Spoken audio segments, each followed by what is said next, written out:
Saint Engelbert of Cologne, November 7th. Saint Engelbert was born in Berg around the year 1185 to Engelbert, Count of Berg, and Margaret, daughter of the Count of Gelderland.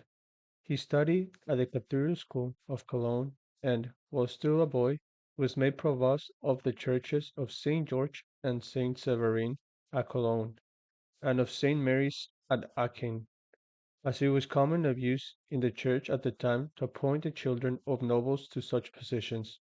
In 1199 he was elected provost of the cathedral at Cologne. He led a worldly life, and in the conflict between two archbishops, Adolf and Bruno, he sided with his cousin Adolf and waged war for him.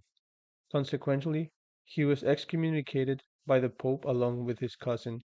After his submission, he was reinstated in 1208 and, to atone for his sin, joined the Crusades against the Albigenses in 1212.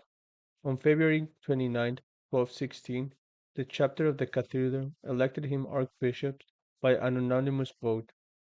The mendicant orders of the Franciscans and the Dominicans settled in his realm while he was archbishop. He was well disposed towards the monasteries and insisted on strict religious observance in them. Ecclesiastical affairs were regulated in provincial synods. He was considered a friend of the clergy and a helper of the poor. Engelbert exerted a strong influence in the affairs of the empire. Emperor Frederick II, who had taken up his residence permanently in Sicily, gave Germany to his son, Henry VII, then still a minor, and in 1221 appointed Engelbert guardian of the king and administrator of the empire. When the young king reached the age of 12, he was crowned at Aachen by Engelbert, who loved him as his own son and honored him as his sovereign. Engelbert watched over the young king's education and governed the empire in his name, careful to secure peace both within and without of the realm. Engelbert's devotion to duty and his obedience to the Pope and to the Emperor were eventually the cause of his ruin. Many of the nobility feared rather than loved him, and he was obliged to surround himself with bodyguards. The greatest danger came from his relatives.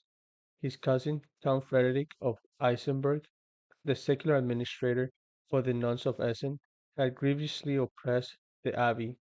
Honorius III and the Emperor urged Engelbert to protect the nuns and their rights. Frederick wished to forestall the archbishop, and his wife incited him to murder. On November 7, 1225, as he was journeying from Soest to Schwelm to consecrate a church, Engelbert was attacked on a dark evening by Frederick and his associates, was wounded in the thigh, turned from his horse, and killed. His body was covered with 47 wounds. It was placed on a dung cart and brought to Cologne 4 days later. King Henry wept bitterly over the remains, put Frederick under the ban of the empire, and saw him broken on the wheel a year later at Cologne. Frederick died contrite, having acknowledged and confessed his guilt. Engelbert's body was placed in the old cathedral of Cologne on February 24, 1226, by Cardinal Conrad von Urach. The latter also declared him a martyr, though a formal canonization did not take place. In the Martyrology, Engelbert is commemorated on November 7th as a martyr.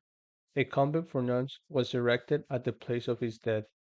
Saint Engelbert of Cologne, pray for us.